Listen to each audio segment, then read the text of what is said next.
Hello बच्चों, मेरे प्यारे बच्चों, जैसा कि आप लोग जान रहे हो कि यह सेशन हम लोग का शॉर्ट क्वेश्चन, जी हाँ शॉर्ट क्वेश्चन का चल रहा है और जिसमें कि मैं आप लोगों को ये 3 डायमेंशनल कोऑर्डिनेट ज्योमेट्री, जी हाँ 3 डायमेंशनल कोऑर्डिनेट ज्योमेट्री का जो मोस्ट इंपॉर्टेंट शॉर्ट क्वेश्चन है वो मैं दे रहा हूँ मेरे प्यारे बच्चों। जी हाँ, तो निश्चित तौर पर इसको भली भांति देखकर निश्चित एग्ज़ाम दे बच्चों और खूब अच्छे से एग्ज़ाम दे मेरे प्यारे बच्चों। तो चलिए सबसे पहले तो हम लोग जान ले फर्स्ट नंबर प्रॉब्लम क्या है और तब फिर आपसे बातचीत करेंगे। देखिए क्या कर रहा है, find the shortest distance between the lines. जी हाँ, 2 लाइन के बीच शॉर्टेस्ट डिस्टेंस निकालना है मेरे प्यारे बच्चों और बिल्कुल छोटा होता है। 2 लाइन के बीच, ये 2 लाइन है, इसके बीच परपेंडिकुलर डिस्टेंस निकालना होता है भाई। परपेंडिकुलर डिस्टेंस को ही शॉर्टेस्ट डिस्टेंस कहते हैं, है ना। तो समझिए ये आपका पहला लाइन है और ये आपका दूसरा लाइन है। क्लियर। सबसे पहले तो लाइन जो है वो वेक्टर फॉर्म में दिया हुआ है और आपको पता है लाइन का इक्वेशन का फॉर्मेट क्या होता है, तो वेक्टर आर बराबर vector A plus lambda vector B. जी हाँ, वेक्टर आर बराबर vector A plus lambda vector B होता है फॉर्मेट, है ना, जहां 3D में। अब देखिए ये तो आर आपका लोकस पॉइंट हुआ, ये आपका पॉइंट हुआ, ये आपका पॉइंट हुआ और लेमडा तो एक स्केलर क्वांटिटी है, आर्बिट्ररी क्वांटिटी है। अच्छा, बी जो हुआ वेक्टर बी, ये डायरेक्शन रेशियो है। क्या है भाई? Direction ratio. तो जी हाँ, 3 चीज रहता है, एक लोकस पॉइंट जिसको वेक्टर आर से डिनोट करते हैं, एक होता है पॉइंट जो वेक्टर ए से डिनोट होता है और वेक्टर बी जो है डायरेक्शन रेशियो है और लेमडा एक नंबर है, स्केलर क्वांटिटी है। चलिए ये सब बात है। अब जरा देखिए इस फॉर्मेट में, देखिए वेक्टर आर बराबर vector A plus lambda vector B, है ना। पॉइंट हुआ, डायरेक्शन रेशियो हुआ, तो पहले लाइन का पॉइंट A1 नाम दीजिए, A1, है ना, 4i माइनस जे, चूंकि पहला लाइन है इसीलिए A1। अच्छा, इसका डायरेक्शन रेशियो क्या है, vector B1 equal to i plus 2j minus 3k। Clear. उसके बाद दूसरा लाइन का लिख दीजिए, दूसरा लाइन का पॉइंट क्या है, A2 क्या है भाई, तो i minus 2j plus 2k। उसके बाद B2 आपका क्या है भाई, तो 2i plus 4j minus 5k, ये आपका B2 हुआ। इसका मतलब हम वेक्टर फॉर्म में पॉइंट भी लिख दिए, डायरेक्शन रेशियो भी लिख दिए। अब झट से आप क्या करो, A2 माइनस A1 निकाल लो। क्या निकाल लो भाई, A2 माइनस A1। जी हाँ, मैं बताऊंगा कि क्यों निकाल रहे हैं। एक पॉइंट को दूसरे पॉइंट में माइनस कर दो, 1 में माइनस 4 जाएगा तो माइनस 3i होगा, माइनस 2j में माइनस माइनस j जाएगा, तो बताओ माइनस माइनस प्लस हो जाएगा ना, तो माइनस 2 प्लस j क्या हो जाएगा, प्लस j, है ना, सॉरी माइनस j हो जाएगा, माइनस j हो जाएगा। जी हाँ बंधु, माइनस 2 प्लस 1 क्या होगा, तो माइनस 1 होगा। और उसके बाद 2k में 0k, यहाँ k नहीं है तो 0k, तो 2k हो जाएगा भाई। A2 माइनस A1 निकाल लिया। अब इसके बाद डायरेक्शन रेशियो का क्रॉस निकाल लीजिए, B1 क्रॉस B2। जी हाँ, दोनों डायरेक्शन रेशियो का क्या करना है, क्रॉस प्रोडक्ट निकाल लीजिए। क्रॉस प्रोडक्ट कैसे निकालते हैं, तो डिटर्मिनांट के द्वारा। किसके द्वारा, डिटर्मिनांट के द्वारा। जी हाँ, वेक्टर में बताया गया है। अब देखिए फर्स्ट रो में i, j एंड k मतलब यूनिट वेक्टर दिया जाता है और सेकेंड रो में B1 वेक्टर का कंपोनेंट। बताइए B1 का कंपोनेंट क्या हो गया, 1 2 माइनस 3। ठीक है। उसके बाद थर्ड रो में B2 का कंपोनेंट 2 4 माइनस 5 दे दिया। अब सब जानता है बच्चों कि इसको कैसे तोड़ा जाता है बच्चों। वेक्टर i लिया, वेक्टर i लिया, हॉरिजॉन्टल वर्टिकल छोड़ा, माइनस 10 प्लस 12, माइनस j लिया, माइनस j लिया, हॉरिजॉन्टल वर्टिकल छोड़ा, माइनस 5 प्लस 6, 3 दूनी 6 प्लस 6, है ना। फिर प्लस के लिया, प्लस के लिया, हॉरिजॉन्टल वर्टिकल छोड़ा, 4 माइनस 4, 2 दूनी 4, है ना। अब बताइए ये 2i आ जाएगा भाई, ये देखिए 6 में 5 गया 1, मतलब माइनस j बचेगा और 0 4 माइनस 4 0 हो गया, तो 0k हो गया, 0k हो गया। तो ये आपका क्या निकल गया, B1 क्रॉस B2 निकल गया बंधु, B1 क्रॉस B2 निकल गया, निकल गया। इसके बाद आपके पास, जी हाँ आपके पास शॉर्टेस्ट डिस्टेंस का एक फॉर्मूला होता है जिसको आपको सिर्फ मेमोरी में रखना है, A2 minus A1, A2 minus A1, जो आपने A2 माइनस A1 निकाला, डॉट B1 क्रॉस B2, जी हाँ B1 क्रॉस B2 जो आपने निकाला बच्चों, दोनों को डॉट करना होता है। अब बाय नीचे में जो है B1 क्रॉस B2 के मॉडुलस से भाग देना है। बाय क्या करना है, B1 क्रॉस B2 के मॉडुलस से भाग देना है और टोटल होल मॉड कर देना है। होल मॉड इसलिए बच्चों क्योंकि शॉर्टेज डिस्टेंस है मेरे प्यारे बच्चों, निगेटिव नहीं होना चाहिए। अब बताइए A2 माइनस A1 तो आपने निकाला है, कितना निकाला है बताइए -3i -j + 2k निकाला है ना, और B1 क्रॉस B2 भी निकाला है। दोनों का डॉट करें, देखिए डॉट कैसे होता है, i component, j component, k component. बताइए क्या सब होगा, -3 ध्यान दीजिएगा, -3 × 2, फिर -1 × -1, क्लियर, और 2 × 0। अब बाय B1 क्रॉस B2 के मॉडुलस लेना है भाई। मॉडुलस क्या होगा, 2 square plus -1 square plus 0 square whole mod. बस फार्मूला पे बैठा देना है। ये बंधु फार्मूला आपको बिल्कुल मेमोरी में रखना है, जी हाँ। तो -6 + 1 ये तो 0 हो जाएगा भाई, ये 0 हो जाएगा। अब बाय 2 दूनी 4 1 5 √5 हो गया। ये बताइए -6 + 1 -5 बाय √5। एक 5 के पास कितना रूट, 2 रूट होता है, एक रूट कैंसिल हो जाएगा तो -√5 हो जाएगा। अब मॉडुलस से बाहर निकलेगा तो क्या हो जाएगा, √5। इसका मतलब है क्या निकला आपका बच्चों, इस क्या निकला, तो मेरे यार ये शॉर्टेज डिस्टेंस निकला। तो जी हाँ मेरे प्यारे बच्चों, इस रिजल्ट को मेमोरी में रखेंगे तब आप बिल्कुल शॉर्टेज डिस्टेंस का, है ना, प्रॉब्लम बिल्कुल आसानी से बना सकते हैं। हाँ एक बात याद रखिएगा, अगर ये कार्टेशियन फॉर्म में रहेगा तब भी आपको वेक्टर में ही लाके बनाना है। और कार्टेशियन फॉर्म ये देखिए x - x1 by L1, y - y1 by M1, z - z1 by N1, यही है कार्टेशियन फॉर्म। जी हाँ ये क्या है भैया, कार्टेशियन फॉर्म, जी हाँ इक्वेशन का। अब इसको इससे पॉइंट लिखना है तो पॉइंट हो गया ऊपर वाला, ये देखिए x1i y1j और z1k, समझ रहे हैं मेरी बात। और डायरेक्शन रेशियो की बात करें अर्थात वेक्टर b की बात करें तो नीचे वाला सब li mj और nk। बस कार्टेशियन फॉर्म से वेक्टर में आप बदल दीजिए और वेक्टर में आप क्या बदल दिए, पॉइंट और डायरेक्शन रेशियो बस निकालिए और इसी तरह आपको बना लेना है। क्लियर है, समझ गए मेरे यार, जी हाँ बिल्कुल समझ गए होंगे। यही दिमाग में रखना है और शॉर्टेज डिस्टेंस आप 3D का निकाल सकते हैं। चलिए आइए अब देखें क्वेश्चन नंबर 2 3D का। Find the acute angle between 2 lines whose direction ratio of the lines this and this. 2 line है भाई, 2 लाइन है, ये देखिए 2 लाइन है, first line and second line, ठीक है। फर्स्ट लाइन का डायरेक्शन रेशियो आपके पास है, क्या सब है भाई, 1 है 0 है, 1 1 0। इसका मतलब है A1 हो गया आपका 1, B1 हो गया आपका 1 और C1 हो गया आपका 0। मतलब ABC से डिनोट करते हैं ना, इसीलिए A1 B1 C1, ठीक है। फिर दूसरे लाइन का बताओ, दूसरे लाइन का डायरेक्शन रेशियो क्या है भाई, तो 2 1 2। इसका क्या हो गया, A2 बराबर 2, B2 बराबर 1, C2 बराबर 2। क्लियर है। इसके बीच का एंगल निकालना है, ये थीटा निकालना है, थीटा निकालना है। तो थीटा तो हमेशा किसके द्वारा निकलता है, डायरेक्शन रेशियो के द्वारा, है ना। तो cos थीटा बराबर क्या होता है भाई, A1 A2 plus B1 B2 plus C1 C2 by √over A1 square B1 square plus C1 square. पहला लाइन के डायरेक्शन रेशियो का मॉडुलस, दूसरे लाइन के डायरेक्शन रेशियो का मॉडुलस बताइए, A2 square plus B2 square plus C2 square, ठीक है, whole mod. Clear. अब इसी पर बैठा देना है। तो बताइए 1 × 2 बिल्कुल आराम से बना सकते हैं, 1 × 1 प्लस 0 × 2। अब बाय कितना, तो √1 square plus 1 square plus 0 square. इसमें देखिए तो दूसरा का 2 square plus 1 square plus 2 square whole mod. बताइए जरा सा बंधु, 1 × 2 2 प्लस 1 प्लस 0, ये क्या हो गया √2 और ये 2 दूनी 4 4 8 9 9 का 3, ठीक है। अब बताइए यहां देखिए cos थीटा बराबर बच्चों 3/3√2।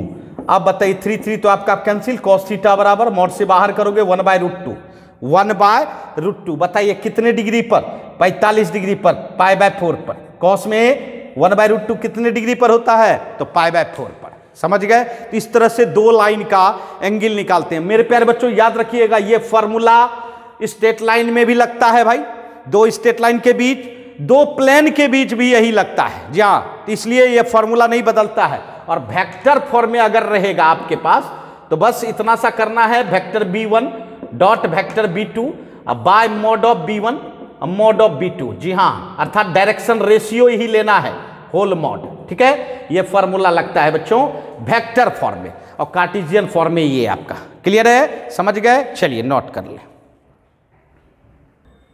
आइए अब हम लोग क्वेश्चन नंबर 3 देखें। कहता है फाइंड p, कोई स्केलर रूप में है p, वो निकालना है। और आपके पास दो लाइन है, दोनों लाइन एक दूसरे पर क्या है भाई? परपेंडिकुलर है, तब निकालना है भाई। दोनों लाइन एक दूसरे पर परपेंडिकुलर है, 90 डिग्री है। चलिए बहुत अच्छा। पहला लाइन क्या है? 11 - x बाय p, 3y - 3/2 और 17 - z बाय 5। थोड़ा सा इसको चेंज करना होगा, क्योंकि अगर एंगल की बात हो रही है तो आपको डायरेक्शन रेशियो चाहिए, और डायरेक्शन रेशियो नीचे से मिलता है। तो नीचे से तभी मिलेगा जब वो आपका इक्वेशन फॉर्मेट ठीक हो। अब देखिए, जैसे माइनस कॉमन लीजिए तो x - 11, आई माइनस नीचे भेज दीजिए तो -p हो गया। यहाँ देखिए मेरे प्यारे बच्चों, 3 कॉमन लीजिए तो y - 1, और 3 नीचे भेजिए, नीचे 2/3, क्योंकि 3 अगर ऊपर जाएगा तो मल्टीप्लाई में हो जाएगा। यहाँ देखिए माइनस कॉमन लीजिए, z - 17 बाय कितना? -5। अब देखिए ये फॉर्मा जो है आपको लग रहा होगा x - x1/l, y - y1/m और z - z1/n। जी हाँ, ये है होता है स्ट्रेट लाइन का फॉर्मेट, अर्थात x - x1/l। तो इसका मतलब डायरेक्शन रेशियो क्या हो गया इसका?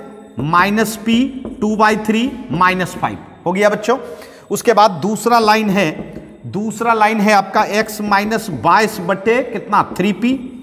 उसके बाद 2y - 7 बाय कितना? 27p, और फिर z - 100 बाय 6/5 ये है। तो देख लीजिए सही है तो ठीक है, वरना इसको ठीक करेंगे। x - x1/l है, y - y1/m नहीं है भाई, इसको सही करो। कैसे करोगे? तो 2 कॉमन ले लो तो y - 7/2। अब ये जो 2 है ये नीचे लाइएगा तो क्या होगा? 27p/2 है ना, तब नहीं ये 2 ऊपर जाएगा तो मल्टीप्लाई में हो जाएगा। ठीक है, पहले 2 कॉमन लिया, अब फिर 2 को नीचे लाया। ठीक है, जहाँ z - 100 बाय 6 - 5। अब बताइए इसका डायरेक्शन रेशियो, 3p 27p/2 और 6/5 ये हो गया। अब दोनों एक दूसरे पर क्या है भाई? परपेंडिकुलर। तो इसका मतलब है 90 डिग्री बन रहा है, और जब 90 डिग्री होता है मेरे प्यारे बच्चों तो a1 a2 plus b1 b2 plus c1 c2 बराबर 0, या इसी को हम लोग सिंबल में L1 L2 M1 M2 N1 N2 भी ले सकते हैं बच्चों, कोई टेंशन नहीं। तो बताइए क्या है आपका? -p मल्टीप्लाई a2, इसका क्या है? 3p।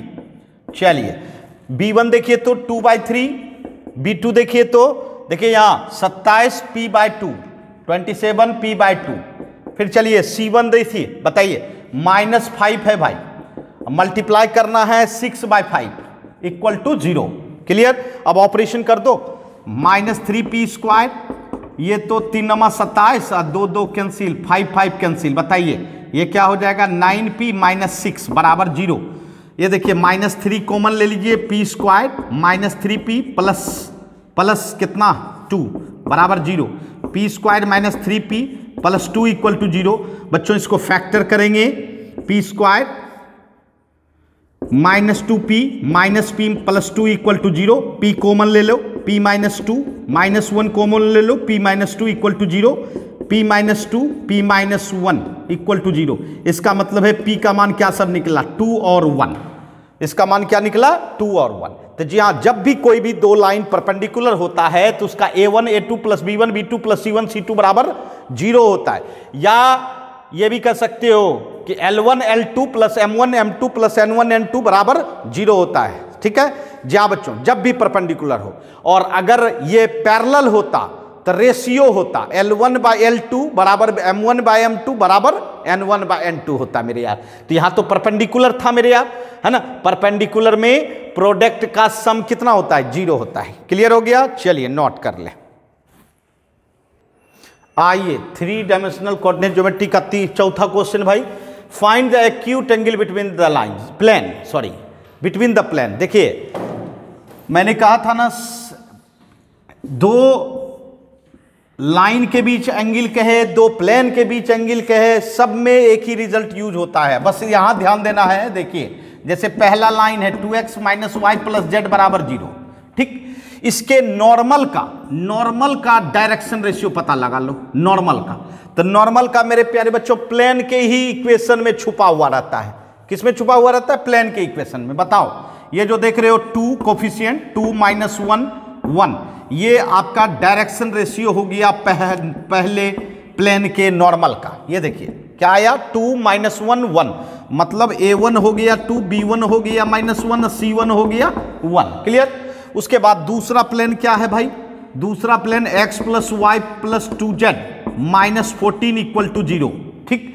इसका अगर इसके नॉर्मल का देखना चाहते भाई, इसके नॉर्मल का देखना चाहते, ये देखिए इस तरह से स्ट्रक्चर, रफ स्ट्रक्चर बना दीजिए। क्या हो जाएगा बताइए आप लोग? 1, यहां देखिए 1, यहां 2, ये नहीं लेना है, कांस्टेंट नहीं लेना है, x y z का कोफिशिएंट लेना है। A2 = 1, B2 = 1, C2 = 2।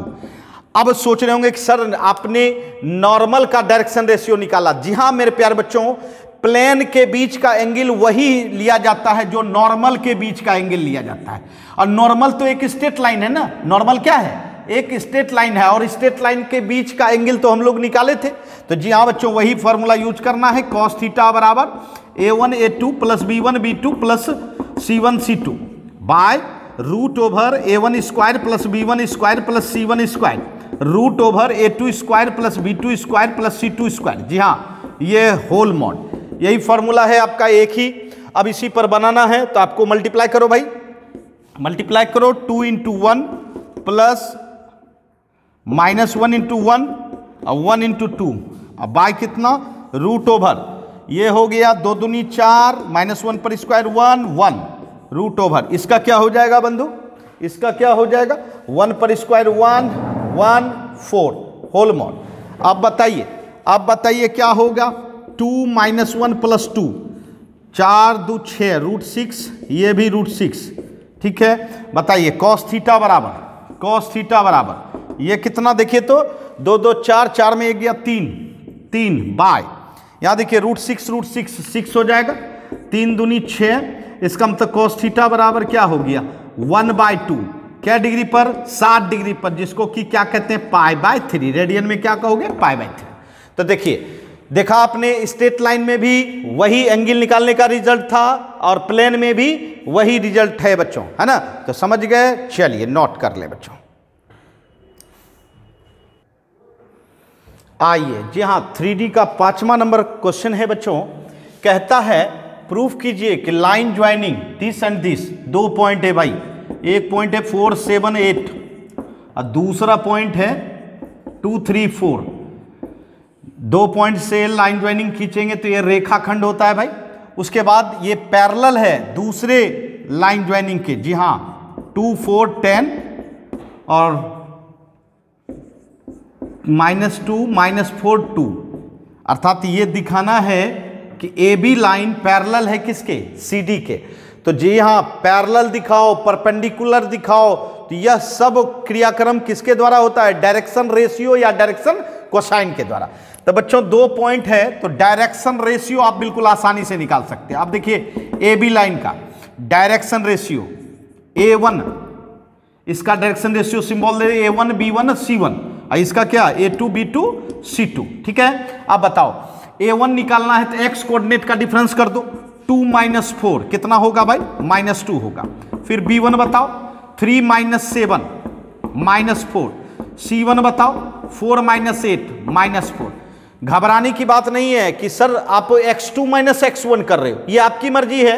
x2 - x1 करो या x1 - x2 करो, जी हाँ, जो भी करो सब में करना होगा। ए निकालने के लिए, बी निकालने के लिए, सी निकालने के लिए, सब के लिए। जी हाँ, अर्थात पॉइंट का डिफरेंस आपको करना ही करना है, तभी डायरेक्शन रेशियो मिलता है भाई। अब चलिए सी डी का भी डायरेक्शन रेशियो निकालिए, बताइए A2 क्या होगा, -2 -2 है ना, अर्थात -4। B2 क्या होगा भाई, -4 -4 -8। C2 क्या होगा, 2 -10।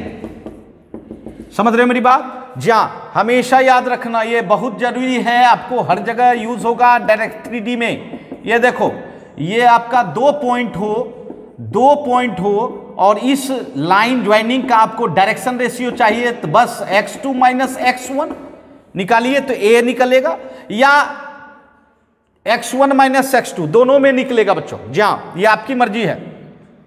फिर B निकालिए तो y2 - y1, C निकालिए तो Z2 - Z1।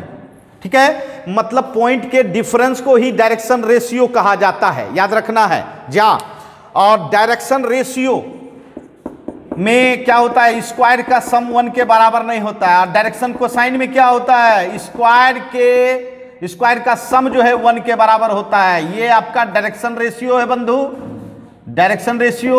और ये क्या है, डायरेक्शन कोसाइन, याद रखिएगा, डायरेक्शन रेशियो और डायरेक्शन कोसाइन, यही अंतर है। अगर आपके पास 3 नंबर है और पूछा जाए कि डायरेक्शन रेशियो है या डायरेक्शन कोसाइन, तो आप झटपट उस पर क्या करेंगे, स्क्वायर करके जोड़ दीजिएगा। स्क्वायर करने पर अगर 1 आ गया तब डायरेक्शन कोसाइन। जी हाँ, और 1 नहीं आया तो डायरेक्शन रेशियो, है ना। जी हाँ, अब चलिए यहां हमने दोनों लाइन का डायरेक्शन रेशियो निकाल लिया है। अब हमको पैरेलल देखना है, तो पैरेलल में अनुपात देखा जाता है, रेशियो A1/A2। जी हाँ, अनुपात देखिए, -2 - -4 कितना आएगा भाई, 1/2 होगा, 1/2। अच्छा, B1/B2 बताओ, B1/B2 -4 -8, ये भी आपका क्या होगा, 1/2 होगा। C1/C2 बताओ, -4 -8, ये भी 1/2 होगा। देखिए तीनों का रेशियो सेम है, 1/2 1/2 1/2। इसका मतलब है A1/A2 बराबर है B1/B2 बराबर है C1/C2, मतलब हो गया ये पैरेलल है। क्या हो गया भाई, L1 पैरेलल टू L2। जी हाँ, अर्थात दोनों लाइन सेगमेंट क्या है, पैरेलल है भाई, ये साबित हो गया। और अगर परपेंडिकुलर यही चीज रहता, सब कुछ यही करते, परपेंडिकुलर में मेरे प्यारे बच्चों ये ध्यान देना, मैं लिख देता हूं A1/A2 plus B1/B2 plus C1/C2 बराबर क्या देखना होता है, 0 देखना होता है। पैरेलल में रेशियो देखना होता है और परपेंडिकुलर में 0 देखना होता है। ठीक है, समझ गए मेरे प्यारे बच्चों? जी हाँ, ये मोस्ट इंपॉर्टेंट शॉर्ट क्वेश्चन था 3D का मेरे प्यारे बच्चों। जी हाँ, तो समझ गए होंगे, और मेरे तरफ से एग्जामिनेशन के लिए बेस्ट ऑफ लक। घबराने की कोई बात नहीं है, बिल्कुल पैसेंस से, बट थोड़ा सा ध्यान रखना है कि टाइम मैनेजमेंट, जी हाँ मेरे प्यारे बच्चों, टाइम मैनेजमेंट निश्चित बढ़िया से कीजिएगा। टाइम मैनेजमेंट आप स्टार्टिंग से ही कीजिएगा, स्टार्टिंग से ही आलसपन नहीं लाइएगा बच्चों, क्योंकि स्टार्टिंग में ही हम लोग सोचते हैं कि मेरे पास बहुत सारा समय है, हम लोग उसमें थोड़ा सा टाइम इन्वेस्ट इधर उधर कर देते हैं, जिससे कि बाद में हम लोगों को टाइम नहीं बचता है बच्चों। तो मैथमेटिक्स में हमेशा याद रखिएगा, ऑब्जेक्टिव बना रहे हो उसको सही ढंग से बनाना है भाई, और टाइम को देखते हुए बनाना है, मेरी बात समझ रहे। और उसके बाद जब सब्जेक्टिव जाए तो शॉर्ट पहले बनाएं। जी हाँ, शॉर्ट जो आपको आ रहा है उसको पहले बना लें, कंप्लीट कर लें, और फिर जो नहीं आ रहा है उस पर प्रयास करें, क्योंकि आपको 15 शॉर्ट क्वेश्चन बनानी है, तो निश्चित तौर पर आपको 30 क्वेश्चन में से 15 क्वेश्चन बनानी है। तो मेरे यार हो सकता है मे भी आपसे 13 बने, 14 बने और 15 बन जाए, तब तो कोई बात ही नहीं है। अगर 1-2 क्वेश्चन रह जाता है तो उसके लिए बिल्कुल पैसेंस ना खोएं, हाँ उसके लिए प्लेस छोड़ दें और उसके बाद फिर बढ़ जाएं लॉन्ग क्वेश्चन में, क्योंकि अगर आप उसमें थिंकिंग करते रहेंगे, सोचते रहेंगे, तो हो सकता है आपका टाइम लैप्स हो जाए मेरे यार। तो टाइम लैप्स नहीं करना है, टाइम को बचाना है, और तब आप लॉन्ग क्वेश्चन में जाएं और फटाफट लॉन्ग क्वेश्चन बच्चों 4 क्वेश्चन आपको जवाब देना है, उसमें सेलेक्ट करें कि 8 में से मुझे बिल्कुल परफेक्ट रूप में कौन सा लॉन्ग क्वेश्चन आ रहा है ना, कौन सा क्वेश्चन हम आराम से बिल्कुल इजी वे में बना सकते हैं बच्चों। तो निश्चित तौर पर उसको बनाए पहले, है ना, और उसके बाद धीरे धीरे स्टेप बाय स्टेप बढ़ाते रहें। जहाँ क्योंकि टाइम मैनेजमेंट नहीं होता है तो लॉन्ग क्वेश्चन पूरा नहीं हो पाता है मेरे प्यारे बच्चों। मैं चाहता हूं बिल्कुल लॉन्ग क्वेश्चन भी आप पूरा करके आए, अर्थात 100 बाय 100 करके आए बच्चों। तो चलिए मिलते हैं बाय बच्चों, बेस्ट ऑफ लक बच्चों।